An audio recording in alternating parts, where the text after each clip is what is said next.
नाशिकमधून एक मोठी बातमी आपल्या समोर येते आहे। अखेर नाशिकचा तिढा सुटला। शिवसेना विरुद्ध शिवसेनाच हेमंत गोडसेंना तिसऱ्यांदा संधी।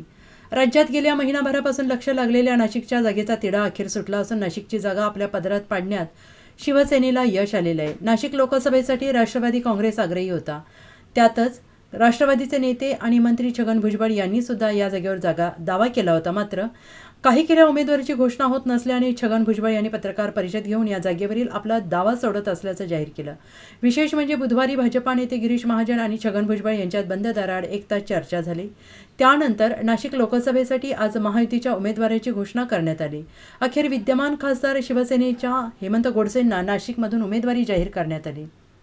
गिरीश महाजन यांनी छगन भुजबळ यांच्या भेटीत झालेल्या खलबतानंतर अखेर नाशिकच्या जागेचा तिढा सुटला असून हेमंत गोडसे यांना तिसऱ्यांदा संधी देण्यात आली आहे। भाजप आणि राष्ट्रवादीचा आग्रह डावलून नाशिक स्वतःकडे खेचण्यात मुख्यमंत्री आणि शिवसेना नेते एकनाथ शिंदे यशस्वी ठरलेले आहेत। त्यामुळे आता नाशिकमध्ये हेमंत गोडसे विरुद्ध महाविकास आघाडीचे राजाभाऊ वाजे यांच्यात लढत रंगणार आहे।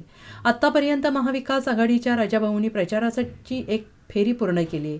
त्यामुळे आता हेमंत गोडसे यांना पायाला भिंगरी लावून पुढील 18 ते 19 दिवस प्रचाराच्या मैदानात उतरावे लागणार आहे। तसेच पुढील 18 दिवस मतदारसंघात पिंजून काढण्यासाठी त्यांची मोठी धावपळ होणार आहे। Bureau report, SBN Marathi, Nashik.